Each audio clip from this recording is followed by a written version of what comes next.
प्यारे विद्यार्थियों, सत श्री अकाल। स्वागत है तुहाडा मेरे यूट्यूब चैनल दे विच। चैनल नूं सबसक्राइब करो अते नाल ही वीडियो नूं लाइक अते शेयर जरूर करना है। अज असीं पढ़न जा रहे हाँ नौकरशाही जां असैनिक सेवावां, इस दे प्रश्नां अते उत्तरां दी दोहराई। इस विषय नाल संबंधित दो वीडियो मैं पहला ही अपलोड कर चुकिया हाँ, तो अज असीं करते हाँ इस दे प्रश्नां अते उत्तरां दी दोहराई। प्रश्न नंबर 1, नौकरशाही नूं होर किस नाम नाल जानिया जाता है? वैरी इंपॉर्टेंट क्वेश्चन है, बहुत वार आ जाता है। असैनिक सेवावां, लोक सेवावां, स्थाई कार्यपालिका। नौकरशाही नूं प्रशासन की डैश किया जाता है, रीढ़ की हड्डी, क्योंकि इस तो बिना जिहड़ा प्रशासन है वो सफलतापूर्वक जां कुशलतापूर्वक काम नहीं कर सकेगा। इस तो बाद है असैनिक अधिकारी प्रशासन के कामां विच निपुण अते माहर हुंदे हन। ठीक गल बिल्कुल ठीक है जी। ये तकनीकी प्रशासक योग्यता अते निपुणता कारण ही इन्हों भर्ती किया जाता है। जजां, सैनिकां अते मंत्रियां नूं नौकरशाही विच शामिल किया जाता है। ठीक गलत, बिल्कुल गलत है जी। जजां नूं, सैनिकां नूं अते मंत्रियां नूं नौकरशाही विच शामिल नहीं किया जाता। असैनिक अधिकारियों का कार्यकाल, इत्थे कार्यकाल है, कार्यकार लिखा होया है, कार्यकाल है डैश हुंदा है, स्थाई कार्यकाल हुंदा है। इस तो बाद अगला प्रश्न है जी, नौकरशाही दे दो पक्ष दसो। तो एक नकारात्मक पक्ष है, एक सकारात्मक पक्ष है। असल च यह नौकरशाही दे नहीं, नौकरशाही दी भर्ती दे, थोड़ी जी सोध कर लो प्रश्न दे विच। नौकरशाही दी भर्ती दे दो पक्ष, तो एक नकारात्मक पक्ष है, दूसरा सकारात्मक पक्ष है। नौकरशाही दी परिभाषा दसो। एप्पलवाई ने क्या है? ये तकनीकी पक्ष तो सिੱਖਿਅਤ उन्हां व्यक्तियों की एक पेशावर श्रेणी है ਜਿਹੜੇ व्यक्ति लड़ीवार रूप में संगठित हैं ਅਤੇ निरपक्ष रूप में राज की सेवा करते हैं। नौकरशाही की भर्ती दियां कोई दो विधियां दसो। तो राजनीति आधारित नियुक्ति विधि, जिहड़ी हुण किसी भी लोकतंत्री राज दे विच लगभग नहीं चलती है। विभागी चोण कमेटियां द्वारा नियुक्ति, लोक सेवा आयोग द्वारा नियुक्ति। बाहर तो भर्ती के गुण दसो। जिहड़ी बाहर तो भर्ती या सीधे तौर पर प्रत्यक्ष रूप से भर्ती की जाती है। प्रत्यक्ष भर्ती लोकतंत्री सिद्धांतों के अनुसार है, अर्थात इहदे कोई भी पूरी योग्यता करके अपनी भाग लै सकता है। भर्ती की यह विधि सारे योग व्यक्तियों को समान अवसर प्रदान करती है। अंदर तो भर्ती के दो गुण दसो। लोक सेवावां च काम कर रहे व्यक्ति को उम्र के नाल नाल योग तरक्की देनी उन्होंने चंगे नौकरशाह बनने में उत्साह दिंदी है। ये विधि तजर्बेकार नौकरशाहां नूं अपनियां सेवावां दौरान उच्चियां पदवियां प्राप्त करने दे योग बनाउंदी है। नौकरशाही का अर्थ दसो। वैरी इंपॉर्टेंट प्रश्न। नौकरशाही का अर्थ या नौकरशाही का शब्दी अर्थ है। अर्थ बारे आप बाद पढ़ते हैं। शब्दी अर्थ, जेकर शब्दी अर्थ आ जाता है तो नौकरशाही है पंजाबी का शब्द। ये अंग्रेजी भाषा के शब्द ब्यूरोक्रेसी का पंजाबी अनुवाद है। अंग्रेजी भाषा का शब्द ब्यूरोक्रेसी फ्रांसीसी दो शब्दों तो मिलकर बनया। एक तो है फ्रांसीसी भाषा का शब्द ब्यूरो, तो दूजा है यूनानी भाषा का शब्द क्रेसी।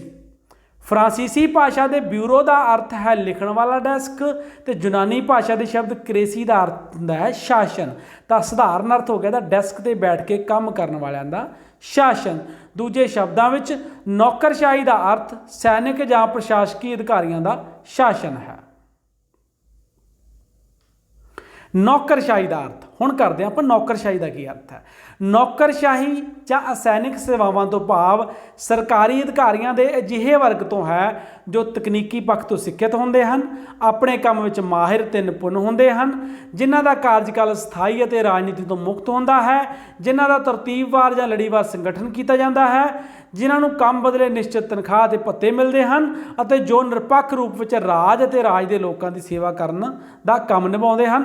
ਇੱਥੇ ਇਹ ਵਰਣਨਯੋਗ ਹੈ ਕਿ ਜੱਜਾਂ, ਸੈਨਿਕਾਂ ਅਤੇ ਮੰਤਰੀਆਂ ਨੂੰ ਨੌਕਰਸ਼ਾਹੀ ਵਿੱਚ ਸ਼ਾਮਿਲ ਨਹੀਂ ਕੀਤਾ ਜਾਂਦਾ। ਅੱਗੇ ਆ ਗਿਆ ਜੀ ਭਰਤੀ ਦੇ ਸਕਾਰਾਤਮਕ ਪੱਖ ਤੋਂ ਕੀ ਭਾਵ ਹੈ? ਆਪਾਂ ਪਹਿਲਾਂ ਪੜ੍ਹਿਆ ਸੀ ਨਾ, ਭਰਤੀ ਦੇ ਦੋ ਪੱਖ ਹਨ, ਨਕਾਰਾਤਮਕ, ਸਕਾਰਾਤਮਕ। ਇਸ ਤੋਂ ਭਾਵ ਇਹ ਹੈ ਕਿ ਭਰਤੀ ਦੀ ਨੀਤੀ ਅਜਿਹੀ ਹੋਵੇ ਜਿਸ ਅਧੀਨ ਸਰਵਉੱਤਮ ਅਤੇ ਯੋਗ ਵਿਅਕਤੀ ਅਸੈਨਿਕ ਸੇਵਾਵਾਂ ਵਿੱਚ ਆਉਣ। ਅਜਿਹੀ ਪ੍ਰਣਾਲੀ ਅਧੀਨ ਵਧੇਰੇ ਜ਼ੋਰ ਇਸ ਗੱਲ ਉੱਤੇ ਨਹੀਂ ਦਿੱਤਾ ਜਾਵੇਗਾ ਕਿ ਘਟੀਆ ਜਾਂ ਨੀਚ ਵਿਅਕਤੀਆਂ ਨੂੰ ਅਸੈਨਿਕ ਸੇਵਾਵਾਂ ਤੋਂ ਦੂਰ ਰੱਖਿਆ ਜਾਵੇ, ਸਗੋਂ ਇਹ ਵਿਧੀ ਸਰਵ ਉੱਤਮ ਯੋਗਤਾਵਾਂ ਵਾਲੇ ਵਿਅਕਤੀਆਂ ਨੂੰ ਅਸੈਨਿਕ ਸੇਵਾਵਾਂ ਵਿੱਚ ਆਉਣ ਲਈ ਪ੍ਰੇਰਿਤ ਕਰੇਗੀ। ਭਰਤੀ ਦੀ ਇਹ ਨੀਤੀ ਸਕਾਰਾਤਮਕ ਸਰੂਪ ਦੀ ਹੁੰਦੀ ਹੈ ਅਤੇ ਅਜੋਕੇ ਯੁੱਗ ਵਿੱਚ ਹਰੇਕ ਦੇਸ਼ ਦੀ ਭਰਤੀ ਦੀ ਅਜਿਹੀ ਸਕਾਰਾਤਮਕ ਨੀਤੀ 'ਤੇ ਹੀ ਅਮਲ ਕਰਦਾ ਹੈ। ਅੱਜ ਕੱਲ੍ਹ ਭਰਤੀ ਦੀ ਨਕਾਰਾਤਮਕ ਨੀਤੀ 'ਤੇ ਜਿਹੜਾ ਅਮਲ ਹੈ ਉਹ ਨਹੀਂ ਕੀਤਾ ਜਾਂਦਾ। ਅੱਗੇ ਆ ਗਈ ਭਰਤੀ ਦੀ ਨਕਾਰਾਤਮਕ ਪੱਖ। ਭਰਤੀ ਦਾ ਇਹ ਪੱਖ ਇਨਾਮੀ ਪ੍ਰਣਾਲੀ ਨਾਲ ਸੰਬੰਧਿਤ ਹੈ।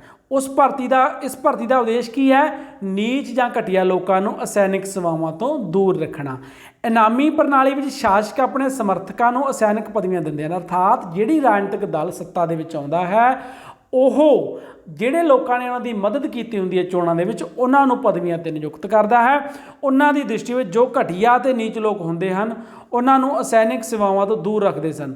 ਪ੍ਰਸਿੱਧ ਵਿਦਵਾਨ ਡੋਨਲਡ ਕਿੰਗਸਲੇ ਨੇ ਇਸ ਸੰਬੰਧੀ ਟਿੱਪਣੀ ਕਰਦਿਆਂ ਕਿਹਾ ਸੀ, ਘਟੀਆ ਜਾਂ ਨੀਚ ਵਿਅਕਤੀਆਂ ਨੂੰ ਬਾਹਰ ਰੱਖਿਆ ਜਾਂਦਾ ਹੈ, ਪਰ ਬਹੁਤ ਸਾਰੇ ਦ੍ਰਿਸ਼ਟੀ ਦੇ ਮਾਲਕ, ਦੂਰਦ੍ਰਿਸ਼ਟੀ ਦੇ ਮਾਲਕ ਅਤੇ ਗੁਣਵਾਨ ਵਿਅਕਤੀ ਵੀ ਇਸ ਤੋਂ ਬਾਹਰ ਰਹਿ ਜਾਂਦੇ ਹਨ। ਅੱਗੇ ਆ ਗਿਆ ਜੀ ਸੌਂਪੀ ਕਾਨੂੰਨ ਸਾਜੀ। Very important question. ਸੌਂਪੀ ਕਾਨੂੰਨ ਸਾਜੀ। ਆਧੁਨਿਕ ਰਾਜ ਦਾ ਸਰੂਪ ਕਲਿਆਣਕਾਰੀ ਹੋਣ ਕਾਰਨ ਰਾਜ ਦੇ ਕੰਮ ਇੰਨੇ ਜ਼ਿਆਦਾ ਵੱਧ ਗਏ ਹਨ ਕਿ ਸੰਸਦ ਕੋਲ ਹਰ ਵਿਸ਼ੇ ਸੰਬੰਧੀ ਵਿਸਥਾਰ ਸਹਿਤ ਕਾਨੂੰਨ ਬਣਾਉਣ ਦਾ ਸਮਾਂ ਨਹੀਂ ਹੈ। ਇਸ ਲਈ ਸੌਂਪੀ ਕਾਨੂੰਨ ਸਾਜੀ ਦੀ ਪ੍ਰਥਾ ਚੱਲ ਪਈ ਹੈ। ਹੁਣ ਸੌਂਪੀ ਕਾਨੂੰਨ ਸਾਜੀ ਹੈ ਕੀ?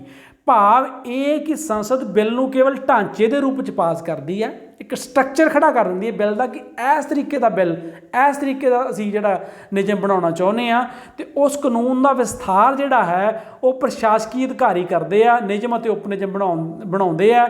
ਅਜਿਹੇ ਨਿਯਮਾਂ ਅਤੇ ਉਪ ਨਿਯਮਾਂ ਦਾ ਨਿਰਮਾਣ ਕਰਨਾ ਪ੍ਰਸ਼ਾਸਕੀ ਸੇਵਾਵਾਂ ਦਾ ਮੁੱਖ ਕੰਮ ਹੈ। ਇਹਨੂੰ ਕਹਿੰਦੇ ਆ ਸੌਂਪੀ ਕਾਨੂੰਨ ਸਾਜੀ। ਬਹੁਤ ਵਾਰ 4 ਨੰਬਰ 2 ਨੰਬਰ ਦੇ ਵਿੱਚ ਇਹ ਕੁਐਸਚਨ ਆਉਂਦਾ ਰਹਿੰਦਾ ਹੈ, ਇੰਪੋਰਟੈਂਟ ਕੁਐਸਚਨ ਹੈ। ਇਸ ਤੋਂ ਬਾਅਦ ਆ ਗਿਆ ਜੀ ਰਾਜਨੀਤਿਕ ਕਾਰਜਪਾਲਿਕਾ ਕੀ ਹੁੰਦੀ ਹੈ? ਦੋ ਤਰ੍ਹਾਂ ਦੀ ਕਾਰਜਪਾਲਿਕਾ ਹੁੰਦੀ ਹੈ, ਰਾਜਨੀਤਿਕ ਤੇ ਸਥਾਈ ਕਾਰਜਪਾਲਿਕਾ। ਸਥਾਈ ਕਾਰਜਪਾਲਿਕਾ ਨੌਕਰਸ਼ਾਹੀ, ਅਸੈਨਿਕ ਸੇਵਾਵਾਂ, ਅਸੀਂ ਪੜ੍ਹ ਚੁੱਕੇ ਹਾਂ ਉਹਦੇ ਅਰਥ ਬਾਰੇ। ਤਾਂ ਰਾਜਨੀਤਿਕ ਕਾਰਜਪਾਲਿਕਾ ਕੀ ਹੁੰਦੀ ਹੈ? ਰਾਜਨੀਤਿਕ ਕਾਰਜਪਾਲਿਕਾ ਤੋਂ ਭਾਵ ਦੇਸ਼ ਦੇ ਮੁਖੀ ਅਤੇ ਮੰਤਰੀ ਮੰਡਲ ਤੋਂ ਹੁੰਦਾ ਹੈ। ਰਾਜਨੀਤਿਕ ਕਾਰਜਪਾਲਿਕਾ ਆਮ ਤੌਰ 'ਤੇ ਵਰਤਮਾਨ ਯੁੱਗ ਵਿੱਚ ਜਨਤਾ ਦੁਆਰਾ ਪ੍ਰਤੱਖ ਜਾਂ ਅਪ੍ਰਤੱਖ ਰੂਪ ਵਿੱਚ ਚੁਣੀ ਹੋਈ ਹੁੰਦੀ ਹੈ। ਆਮ ਤੌਰ 'ਤੇ ਰਾਜਨੀਤਿਕ ਕਾਰਜਪਾਲਿਕਾ ਅਸਥਾਈ ਹੁੰਦੀ ਹੈ ਅਤੇ ਨਿਸ਼ਚਿਤ ਕਾਰਜਕਾਲ ਤੋਂ ਪਹਿਲਾਂ ਵੀ ਇਸ ਨੂੰ ਸੰਵਿਧਾਨਕ ਵਿਧੀ ਅਨੁਸਾਰ ਪਦਵੀ ਤੋਂ ਹਟਾਇਆ ਜਾ ਸਕਦਾ ਹੈ। ਇਸ ਨੂੰ ਰਾਜਨੀਤਿਕ ਕਾਰਜਪਾਲਿਕਾ ਇਸ ਲਈ ਕਿਹਾ ਜਾਂਦਾ ਹੈ ਕਿਉਂਕਿ ਆਮ ਤੌਰ 'ਤੇ ਇਹ ਰਾਜਨੀਤਿਕ ਦਲਾਂ ਦੁਆਰਾ ਨਿਰਧਾਰਿਤ ਕੀਤੀਆਂ ਨੀਤੀਆਂ ਅਨੁਸਾਰ ਚੋਣਾਂ ਵਿੱਚ ਜਿੱਤ ਪ੍ਰਾਪਤ ਕਰਕੇ ਹੋਂਦ ਵਿੱਚ ਆਉਂਦੀ ਹੈ ਅਤੇ ਇਸ ਨੂੰ ਸ਼ਾਸਕ ਦਲ ਦਾ ਸਮਰਥਨ ਪ੍ਰਾਪਤ ਹੁੰਦਾ ਹੈ। ਇਸ ਤੋਂ ਬਾਅਦ ਸਥਾਈ ਕਾਰਜਪਾਲਿਕਾ। ਸਥਾਈ ਕਾਰਜਪਾਲਿਕਾ ਪ੍ਰਸ਼ਾਸਕੀ ਸੇਵਾਵਾਂ ਦਾ ਦੂਜਾ ਨਾਂ ਹੈ। ਕਾਰਜਪਾਲਿਕਾ ਦਾ ਮੁੱਖ ਕੰਮ ਕਾਨੂੰਨ ਨੂੰ ਲਾਗੂ ਕਰਨਾ ਹੁੰਦਾ ਹੈ ਅਤੇ ਰਾਜਨੀਤਿਕ ਕਾਰਜਪਾਲਿਕਾ ਦਾ ਇਹ ਕੰਮ ਸਥਾਈ ਕਾਰਜਪਾਲਿਕਾ ਦੁਆਰਾ ਹੀ ਪੂਰਾ ਕੀਤਾ ਜਾਂਦਾ ਹੈ। ਰਾਜਨੀਤਿਕ ਕਾਰਜਪਾਲਿਕਾ ਦੇ ਇਸ ਭਾਗ ਨੂੰ ਸਥਾਈ ਕਾਰਜਪਾਲਿਕਾ ਇਸ ਲਈ ਕਿਹਾ ਜਾਂਦਾ ਹੈ ਕਿਉਂਕਿ ਰਾਜਨੀਤਿਕ ਕਾਰਜਪਾਲਿਕਾ ਦੇ ਉਲਟ ਇਸ ਦਾ ਕਾਰਜਕਾਲ ਸਥਾਈ ਹੁੰਦਾ ਹੈ, ਅਰਥਾਤ ਨਿਸ਼ਚਿਤ ਸਮੇਂ ਮਗਰੋਂ ਚੋਣਾਂ 'ਚ ਨਹੀਂ ਜਾਣਾ ਪੈਂਦਾ। ਵਿਸ਼ਵਾਸ ਦਾ ਪ੍ਰਸਤਾਵ ਪਾਸ ਕਰਕੇ ਰਾਜਨੀਤਿਕ ਕਾਰਜਪਾਲਿਕਾ ਵਾਂਗ ਉਸ ਨੂੰ ਹਟਾਇਆ ਨਹੀਂ ਜਾ ਸਕਦਾ ਗਾ। ਇੱਕ ਵਾਰ ਨਿਯੁਕਤ ਕਰਨ ਤੋਂ ਬਾਅਦ ਕਰਮਚਾਰੀ ਜਿਹੜਾ ਹੈਗਾ ਪ੍ਰਸ਼ਾਸਕੀ ਅਧਿਕਾਰੀ ਹੈ ਉਹ ਆਪਣੀ ਸੇਵਾ ਮੁਕਤੀ ਦੀ ਉਮਰ 'ਤੇ ਹੀ ਰਿਟਾਇਰ ਹੁੰਦਾ ਹੈ। ਕਾਰਜਪਾਲਿਕਾ ਦੇ ਉਲਟ ਇਸ ਦਾ ਕਾਰਜਕਾਲ ਸਥਾਈ ਹੁੰਦਾ ਅਤੇ ਪ੍ਰਸ਼ਾਸਕੀ ਸੇਵਾਵਾਂ ਦੇ ਅਧਿਕਾਰੀ ਨਿਸ਼ਚਿਤ ਉਮਰ 'ਤੇ ਹੀ ਰਿਟਾਇਰ ਹੁੰਦੇ ਹਨ। ਕਾਰਜਪਾਲਿਕਾ ਦੇ ਇਸ ਭਾਗ ਨਾਲ ਰਾਜਨੀਤਿਕ ਸ਼ਬਦ ਦੀ ਵਰਤੋਂ ਇਸ ਲਈ ਨਹੀਂ ਕੀਤੀ ਜਾਂਦੀ ਕਿਉਂਕਿ ਰਾਜਨੀਤੀ ਨਾਲ ਇਹਨਾਂ ਦਾ ਕੋਈ ਸੰਬੰਧ ਨਹੀਂ ਹੁੰਦਾ। ਸਥਾਈ ਕਾਰਜਪਾਲਿਕਾ ਦੇ ਮੈਂਬਰਾਂ ਦੀ ਨਿਯੁਕਤੀ ਵੀ ਰਾਜਨੀਤਿਕ ਆਧਾਰਾਂ 'ਤੇ ਨਹੀਂ ਹੁੰਦੀ, ਸਗੋਂ ਯੋਗਤਾ ਦੇ ਆਧਾਰਾਂ 'ਤੇ ਹੁੰਦੀ ਹੈ। असैनिक सेवावां दीआं मुख्य विशेषतावां दसो। हुण असैनिक सेवावां जिहड़ियां उहदियां विशेषतावां की है। पेशेवर अधिकारियों का समूह, ये पेशेवर अधिकारी होंगे है जिहड़े तकनीकी ज्ञान रखते हैं और वो पेशे वजों ये काम करते हैं। काम की तर्कपूर्ण वंड, जी काम की वंड तर्कपूर्ण तरीके नाल की जाती है, नहीं कि कुछ व्यक्तियों को सारे अधिकार देते या शक्तियां देतियां, बल्कि सारिਆਂ ਦੇ ਵਿੱਚ काम वड्डे होंगे उपर तो लैके थले तक। तकनीकी विशेषतावां, इन्हां नूं तकनीकी ज्ञान होंदा है, कला होंदी है, महारत होंदी है। तरतीबवार संगठन, तरतीबवार संगठन का अर्थ है स्ट्रक्चर होंदा है। सब तो उपरला अधिकारी है, उसके थले कुछ अधिकारी हैं, उन्होंने थले अधिकारी हैं और थले वाले अधिकारी उपरले अधिकारी दियां चेन वाइज हदायतों की पालना करते हैं और जवाबदेह होंगे उपरले अधिकारियों नूं। नियुक्ति का आधार योग्यता, नियुक्ति किसी होर राजनीतिक आधार पर नहीं, योग्यता के आधार पर की जाती है कि हर जी प्रशासकी अधिकारी है उसके एक योग्यता निश्चित होंगी है। उस योग्यता पूरी करने तो बाद कोई भी व्यक्ति है वो जी भर्ती है वो भाग लै सकता है। तरक्की लिए अवसरों की व्यवस्था, नौकरशाहां की निश्चित उम्र पूरी कर, निश्चित तजर्बा प्राप्त करने तो बाद जी तरक्की होंगी है उपरली पोस्ट पर।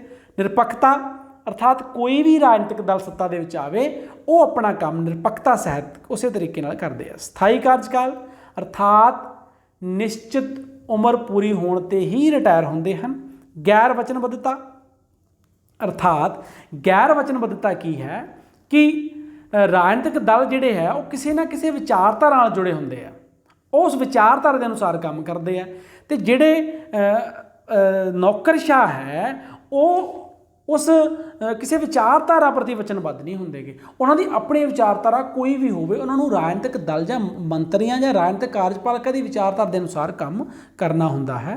नौकरशाही की निरपक्षता, नौकरशाही निरपक्ष होंदी है, वो किसी खास दल के विरुद्ध या पक्ष में नहीं होंदी, सगों वो सारे राजनीतिक दलों के अधीन ही अपना काम निरपक्षता सहित प्रशासकी काम करती है।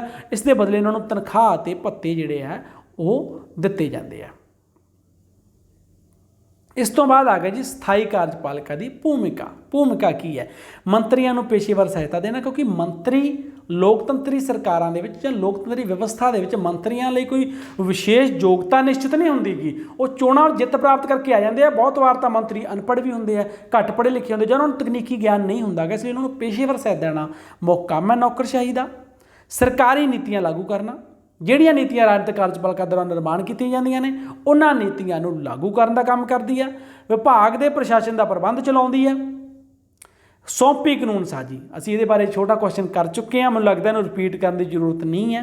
ਕਾਨੂੰਨ ਦੇ ਨਿਰਮਾਣ ਸੰਬੰਧੀ ਕੰਮ, ਕਾਨੂੰਨ ਦਾ ਨਿਰਮਾਣ ਕਰਨਾ ਵਿਧਾਨ ਪਾਲਿਕਾ ਦਾ ਕੰਮ ਹੈ, ਪਰ ਜਿਹੜੇ ਪ੍ਰਸ਼ਾਸਕੀ ਅਧਿਕਾਰੀ ਆ ਅੰਕੜੇ ਇਕੱਠੇ ਕਰਨਾ, ਰਿਪੋਰਟ ਦੇਣਾ, ਇਸ ਸੰਬੰਧੀ ਕੰਮ ਜਿਹੜਾ ਹੈ ਕਰਦੇ ਹਨ। ਵਿੱਤੀ ਕਾਰਜ ਜਿਵੇਂ ਵਾਰਸ਼ਿਕ ਬਜਟ ਪੇਸ਼ ਕਰਨਾ, होर लेखा नाल जिहड़े लेखे नाल जुड़े काम है वो करना। पर जिहड़े काम है वैसे चाहे मंत्रियों ने करने होंदे, पर इन्हां च जिहड़े प्रशासकी अधिकारी आ वो अहम भूमिका निभाउंदे आ। न्यायिक काम, न्यायिक काम करना, वैसे जिहड़े न्यायिक काम करन दा जिहड़ा काम है वो न्यायपालिका दा हुंदा है, पर फिर भी अज दे समय दे विच जिवें कि बहुत सारे ट्रिब्यूनल बने ने, जिवें इनकम टैक्स ट्रिब्यूनल है जिथे उस विभाग नाल संबंधित शिकायतों का निपटारा उत्थों दा जिहड़ा कमिश्नर ही कर दिंदा है।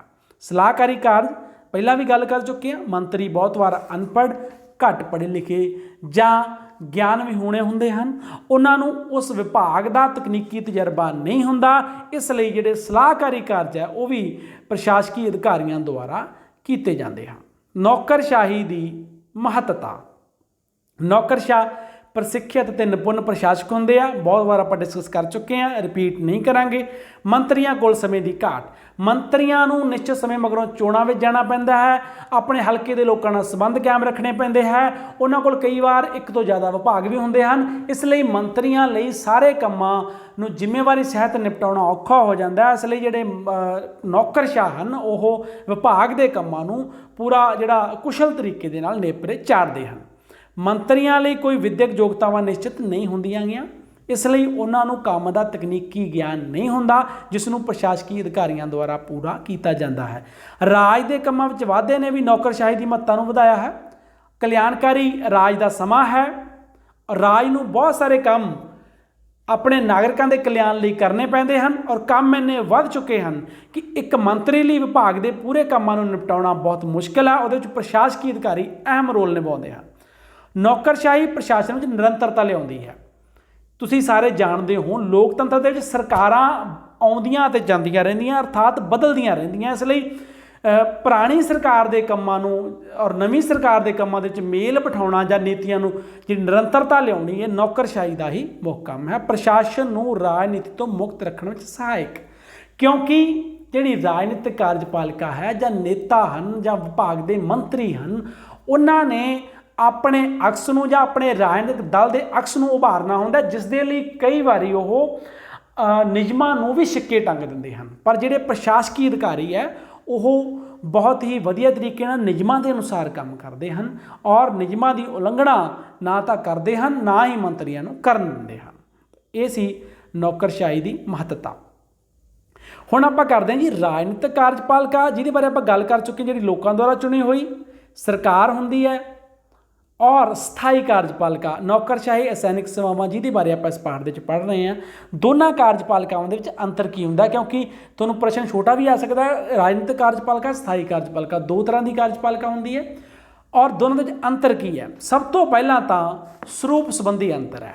ਤਾਂ ਸਿੱਧੇ ਤੌਰ 'ਤੇ ਹੀ ਜਿਹੜੀ ਰਾਜਨੀਤਿਕ ਕਾਰਜਪਾਲਿਕਾ ਹੈ ਉਹ ਰਾਜਨੀਤਿਕ ਸਰੂਪ ਦੀ ਹੁੰਦੀ ਹੈ, ਅਤੇ ਜਿਹੜੀ ਸਥਾਈ ਕਾਰਜਪਾਲਿਕਾ ਹੈ ਉਹ ਬਿਲਕੁਲ ਨਿਰਲੇਪ ਹੁੰਦੀ ਹੈ ਰਾਜਨੀਤੀ ਤੋਂ। ਨਿਯੁਕਤੀ ਸੰਬੰਧੀ ਅੰਤਰ, ਰਾਜਨੀਤਿਕ ਕਾਰਜਪਾਲਿਕਾ ਦੀ ਨਿਯੁਕਤੀ ਪ੍ਰਤੱਖ ਜਾਂ ਅਪ੍ਰਤੱਖ ਚੋਣਾਂ ਦੁਆਰਾ ਕੀਤੀ ਜਾਂਦੀ ਹੈ, ਅਤੇ ਸਥਾਈ ਕਾਰਜਪਾਲਿਕਾ ਦੀ ਜਿਹੜੀ ਨਿਯੁਕਤੀ ਹੈ ਉਹ ਯੋਗਤਾ ਦੇ ਆਧਾਰ 'ਤੇ ਇਮਤਿਹਾਨ ਦੁਆਰਾ, ਮੁਕਾਬਲੇ ਦੀ ਪ੍ਰੀਖਿਆ ਦੁਆਰਾ, ਇੰਟਰਵਿਊ ਦੁਆਰਾ ਕਿਸੇ ਪ੍ਰੋਸੀਜਰ ਨੂੰ ਅਡੋਪਟ ਕਰਕੇ ਕੀਤੀ ਜਾਂਦੀ ਹੈ। ਯੋਗਤਾਵਾਂ ਸੰਬੰਧੀ, ਲੋਕਤੰਤਰੀ ਦੇਸ਼ਾਂ ਦੇ ਵਿੱਚ ਰਾਜਨੀਤਿਕ ਕਾਰਜਪਾਲਿਕਾ ਲਈ ਕੋਈ ਵੀ ਯੋਗਤਾਵਾਂ ਨਿਸ਼ਚਿਤ ਨਹੀਂ ਕੀਤੀਆਂ ਗਈਆਂ, ਪਰ ਸਥਾਈ ਕਾਰਜਪਾਲਿਕਾ ਲਈ ਹਰ ਜਿਹੜੀ ਪਦਵੀ ਆ ਉਹਦੇ ਲਈ ਜਿਹੜੀਆਂ ਯੋਗਤਾਵਾਂ ਨਿਸ਼ਚਿਤ ਕੀਤੀਆਂ ਗਈਆਂ, ਉਹਨਾਂ ਯੋਗਤਾਵਾਂ ਨੂੰ ਪੂਰੀਆਂ ਕਰਨ ਦੇ ਬਾਅਦ ਹੀ ਪ੍ਰਸ਼ਾਸਕੀ ਸੇਵਾਵਾਂ ਦੇ ਵਿੱਚ ਆਇਆ ਜਾ ਸਕਦਾ ਹੈ। ਕਾਰਜਕਾਲ ਸੰਬੰਧੀ ਅੰਤਰ, ਜਿਹੜੀ ਰਾਜਨੀਤਿਕ ਕਾਰਜਪਾਲਿਕਾ ਹੈ ਉਹਦਾ ਕਾਰਜਕਾਲ ਸ਼ਾਰਟ ਟਰਮ ਹੁੰਦਾ ਹੈ, ਨਿਸ਼ਚਿਤ ਸਮੇਂ ਮਗਰ ਉਹਨਾਂ ਨੂੰ ਵੋਟਾਂ ਦੇ ਵਿੱਚ ਫਿਰ ਤੋਂ ਨਿਕਲਣਾ ਪੈਂਦਾ ਹੈ ਚੋਣਾਂ ਦੇ ਵਿੱਚੋਂ ਦੀ। ਔਰ ਇਸ ਤੋਂ ਇਲਾਵਾ ਵਿਧਾਨ ਪਾਲਿਕਾ ਰਾਜਨੀਤਿਕ ਕਾਰਜਪਾਲਿਕਾ ਦੇ ਵਿਰੁੱਧ ਅਵਿਸ਼ਵਾਸ ਦਾ ਪ੍ਰਸਤਾਵ ਪਾਸ ਕਰਕੇ ਉਸ ਨੂੰ ਅਹੁਦੇ ਤੋਂ ਹਟਾ ਸਕਦੀ ਹੈ, ਪਰ ਸਥਾਈ ਕਾਰਜਪਾਲਿਕਾ ਉਸ ਨੂੰ ਕਿਹਾ ਹੀ ਇਸ ਲਈ ਜਾਂਦਾ ਕਿਉਂਕਿ ਉਹਦਾ ਕਾਰਜਕਾਲ ਸਥਾਈ ਹੈ। ਉਹ ਉਨਾ ਸਮਾਂ ਕੰਮ ਕਰਦੀ ਹੈ ਜਿੰਨਾ ਜਦ ਪ੍ਰਸ਼ਾਸਕੀ ਅਧਿਕਾਰੀ ਨਿਯੁਕਤ ਹੋ ਜਾਂਦਾ ਹੈ ਤਾਂ ਉਹ ਨਿਸ਼ਚਿਤ ਉਮਰ 'ਤੇ ਹੀ ਰਿਟਾਇਰ ਹੁੰਦਾ ਹੈ। ਉੱਤਰਦਾਇਕਤਾ ਸੰਬੰਧੀ ਅੰਤਰ, ਜਿਹੜੀ ਉੱਤਰਦਾਇਕਤਾ ਹੈ, ਉੱਤਰਦਾਇਕਤਾ ਜਿਹੜੀ ਕਿਸ ਪ੍ਰਤੀ, ਜਿਹੜੀ ਰਾਜਨੀਤਿਕ ਕਾਰਜਪਾਲਿਕਾ ਉੱਤਰਦਾਈ ਹੈ ਵਿਧਾਨ ਪਾਲਿਕਾ ਪ੍ਰਤੀ ਔਰ ਅਲਟੀਮੇਟਲੀ ਲੋਕਾਂ ਪ੍ਰਤੀ, ਪਰ ਸਥਾਈ ਕਾਰਜਪਾਲਿਕਾ ਦੀ ਅਜਿਹੀ ਕੋਈ ਸਥਿਤੀ ਨਹੀਂ ਹੈ। ਉਹ ਸਿਰਫ ਸਿਵਲ ਸਰਵਿਸ ਰੂਲ ਹੁੰਦੇ ਨੇ, ਜਿਹੜੇ ਸੇਵਾ ਸੰਬੰਧੀ ਨਿਯਮ ਹੁੰਦੇ ਨੇ ਉਹਨਾਂ ਦੇ ਅਨੁਸਾਰ ਉਹ ਕੰਮ ਕਰਦੇ ਨੇ। ਭੂਮਿਕਾ ਸੰਬੰਧੀ ਅੰਤਰ, ਰਾਜਨੀਤਿਕ ਕਾਰਜਪਾਲਿਕਾ ਦੀ ਜਿਹੜੀ ਭੂਮਿਕਾ ਹੈ ਉਹ ਨੀਤੀਆਂ ਨੂੰ ਲਾਗੂ ਕਰਨ ਦੀ ਹੈ, ਨੀਤੀਆਂ ਦਾ ਨਿਰਮਾਣ ਕਰਨ ਦੀ ਹੈ, ਅਤੇ ਸਥਾਈ ਕਾਰਜਪਾਲਿਕਾ ਉਹਨਾਂ ਨੀਤੀਆਂ ਨੂੰ ਲਾਗੂ ਕਰਦੀ ਹੈ। ਰਾਜਨੀਤਿਕ ਕਾਰਜਪਾਲਿਕਾ ਗੈਰ ਪੇਸ਼ਾਵਰ, ਪਰ ਸਥਾਈ ਕਾਰਜਪਾਲਿਕਾ ਪੇਸ਼ਾਵਰ। ਅਸੀਂ ਬਹੁਤ ਵਾਰ ਕਰ ਚੁੱਕੇ ਹਾਂ। ਰਾਜਨੀਤਿਕ ਕਾਰਜਪਾਲਿਕਾ ਦੇ ਲਈ ਕੋਈ ਯੋਗਤਾ ਨਿਸ਼ਚਿਤ ਨਹੀਂ ਹੈ, ਉਹ ਗੈਰ ਪੇਸ਼ਾਵਰ ਹੁੰਦੇ ਨੇ। ਸਥਾਈ ਕਾਰਜਪਾਲਿਕਾ ਪੇਸ਼ੇ ਦੇ ਵਿੱਚ ਨਿਪੁੰਨ ਹੁੰਦੀ ਹੈ। ਸਥਾਈ ਕਾਰਜਪਾਲਿਕਾ ਰਾਜਨੀਤਿਕ ਕਾਰਜਪਾਲਿਕਾ ਦੇ ਨਿਯੰਤਰਣ ਅਧੀਨ ਕੰਮ ਕਰਦੀ ਹੈ। ਜਿਹੜੀ ਰਾਜਨੀਤਿਕ ਕਾਰਜਪਾਲਿਕਾ ਹੈ ਉਹ ਉੱਪਰ ਹੁੰਦੀ ਹੈ, ਸਥਾਈ ਕਾਰਜਪਾਲਿਕਾ ਅਧੀਨ ਹੁੰਦੀ ਹੈ ਉਸਦੇ ਅਧੀਨ ਜਾਂ ਉਸਦੀਆਂ ਹਦਾਇਤਾਂ ਦੇ ਅਨੁਸਾਰ ਹੀ ਸਥਾਈ ਕਾਰਜਪਾਲਿਕਾ ਨੂੰ ਕੰਮ ਕਰਨਾ ਪੈਂਦਾ ਹੈ। ਤਾਂ ਹੁਣ ਹੈ ਜੀ ਰਾਜਨੀਤਿਕ ਕਾਰਜਪਾਲਿਕਾ ਦੇ ਕੰਮ। ਸਥਾਈ ਕਾਰਜਪਾਲਿਕਾ ਦੇ ਕੰਮ ਅਸੀਂ ਕਰ ਚੁੱਕੇ ਹਾਂ, ਨੌਕਰਸ਼ਾਹੀ ਦੇ ਕੰਮ, ਅਤੇ ਰਾਜਨੀਤਿਕ ਕਾਰਜਪਾਲਿਕਾ ਦੇ ਕੰਮ ਪ੍ਰਸ਼ਾਸਨਿਕ ਕੰਮ। ਕਿਸੇ ਵਿਭਾਗ ਦੇ ਪ੍ਰਸ਼ਾਸਨ ਨੂੰ ਚਲਾਉਣਾ, ਉਹਦੇ ਨਾਲ ਸੰਬੰਧਿਤ ਨਿਯਮ ਅਤੇ ਨੀਤੀਆਂ ਤਿਆਰ ਕਰਨੀਆਂ। ਕੂਟਨੀਤਿਕ ਕੰਮ, ਅੱਜ ਦੇ ਸਮੇਂ ਦੇ ਵਿੱਚ ਕੋਈ ਵੀ ਰਾਜ ਆਤਮ ਨਿਰਭਰ ਨਹੀਂ ਹੈ। ਸਾਨੂੰ ਛੋਟੀਆਂ ਚੀਜ਼ਾਂ ਵੀ ਬਾਹਰਲੇ ਦੇਸ਼ਾਂ ਤੋਂ ਮੰਗਵਾਉਣੀਆਂ ਪੈਂਦੀਆਂ ਨੇ। ਤੁਸੀਂ ਆਪਣੇ ਆਸ-ਪਾਸ ਚੀਜ਼ਾਂ ਦੇਖੋ, ਉਹਨਾਂ ਨੂੰ ਜਾਣਨ ਦੀ ਕੋਸ਼ਿਸ਼ ਕਰੋ ਕਿ ਇਹ ਕਿੱਥੇ ਬਣੀਆਂ ਨੇ। ਉਹਨਾਂ 'ਚੋਂ ਬਹੁਤੀ ਚੀਜ਼ਾਂ ਹੋ ਸਕਦਾ ਭਾਰਤ ਦੀਆਂ ਬਣੀਆਂ ਹੋਣ, ਪਰ ਕੁਝ ਚੀਜ਼ਾਂ ਤੁਹਾਨੂੰ ਜ਼ਰੂਰ ਮਿਲ ਜਾਣਗੀਆਂ ਜਿਹੜੀਆਂ ਭਾਰਤ ਤੋਂ ਬਾਹਰ ਦੀਆਂ ਬਣੀਆਂ ਨੇ। ਇਸ ਲਈ ਕੋਈ ਵੀ ਦੇਸ਼ ਆਤਮ ਨਿਰਭਰ ਨਹੀਂ ਹੈ, ਉਹਨੂੰ ਦੂਜੇ ਦੇਸ਼ਾਂ ਦੇ ਨਾਲ ਜਿਹੜੇ ਸੰਬੰਧ, ਕੂਟਨੀਤਿਕ ਸੰਬੰਧ ਬਣਾਉਣੇ ਪੈਂਦੇ ਆ। ਉਹਨਾਂ ਦੇ ਵਿੱਚ ਨੌਕਰਸ਼ਾਹੀ ਦੀ ਬਹੁਤ ਅਹਿਮ ਭੂਮਿਕਾ ਹੁੰਦੀ ਹੈ। ਸੈਨਿਕ ਕੰਮ, ਦੇਸ਼ ਦੀ ਰੱਖਿਆ ਦੇ ਲਈ ਸੈਨਿਕ ਵਿਭਾਗ ਹੁੰਦਾ ਹੈ ਜੋ ਬਾਹਰੀ ਹਮਲਿਆਂ ਤੋਂ ਰੱਖਿਆ ਕਰਦਾ ਹੈ। ਉਹਦੇ ਵਿੱਚ ਜਿਹੜੀ ਕਾਰਜਪਾਲਿਕਾ, ਰਾਜਨੀਤਿਕ ਕਾਰਜਪਾਲਿਕਾ ਹੈ, ਉਹਦੀ ਅਹਿਮ ਭੂਮਿਕਾ ਹੁੰਦੀ ਹੈ। ਈਵਨ ਕਿ ਭਾਰਤ ਅਤੇ ਅਮਰੀਕਾ ਦਾ ਰਾਸ਼ਟਰਪਤੀ ਜਿਹੜੀ ਰਾਜਨੀਤਿਕ ਕਾਰਜਪਾਲਿਕਾ ਹੈ ਉਹੀ ਜਿਹੜੀ ਹੈਗੀ ਹੈ ਇਹਦੀ ਮੁਖੀ ਹੈ। ਵਿੱਤ ਸੰਬੰਧੀ ਕੰਮ, ਬਜਟ ਬਣਾਉਣਾ, ਖਰਚ ਅਤੇ ਆਮਦਨ ਦਾ ਵੇਰਵਾ ਤਿਆਰ ਕਰਨਾ, ਇਹ ਵੀ ਜਿਹੜਾ ਵਿੱਤ ਵਿਭਾਗ ਦੇ ਮੰਤਰੀ ਦੁਆਰਾ ਕੀਤਾ ਜਾਂਦਾ ਹੈ। ਨਿਆਂ ਸੰਬੰਧੀ ਕੰਮ, ਨਿਆਂ ਸੰਬੰਧੀ ਕੰਮ ਵੈਸੇ ਤਾਂ ਨਿਆਂਪਾਲਿਕਾ ਦੇ ਹੈ, ਪਰ ਕਈ ਦੇਸ਼ਾਂ ਦੇ ਵਿੱਚ ਜਿਹੜੇ ਨਿਆਂ ਸੰਬੰਧੀ ਕੰਮ ਹੈ ਉਹ ਰਾਜਨੀਤਿਕ ਕਾਰਜਪਾਲਿਕਾ ਕਰਦੀ ਹੈ। ਜਿਵੇਂ ਕੁਝ ਦੋਸ਼ੀਆਂ ਦੀਆਂ ਸਜ਼ਾ ਨੂੰ ਮਾਫ ਕਰਨ ਦਾ ਜਿਹੜਾ ਅਧਿਕਾਰ ਰਾਜਨੀਤਿਕ ਕਾਰਜਪਾਲਿਕਾ ਕੋਲ ਹੈ। ਭਾਰਤ ਦਾ ਜਿਹੜਾ ਰਾਸ਼ਟਰਪਤੀ ਹੈ ਜਾਂ ਇੰਗਲੈਂਡ ਦਾ ਜਿਹੜਾ ਸਮਰਾਟ ਹੈ ਉਹ ਇਹਨਾਂ ਸ਼ਕਤੀਆਂ ਦੀ ਵਰਤੋਂ ਕਰਦੇ ਆ। ਅਮਰੀਕਾ ਦਾ ਰਾਸ਼ਟਰਪਤੀ ਵੀ ਜਿਹੜਾ ਦੋਸ਼ੀ ਦੀ ਸਜ਼ਾ ਨੂੰ ਘੱਟ ਜਾਂ ਮਾਫ ਕਰ ਸਕਦਾ ਹੈ।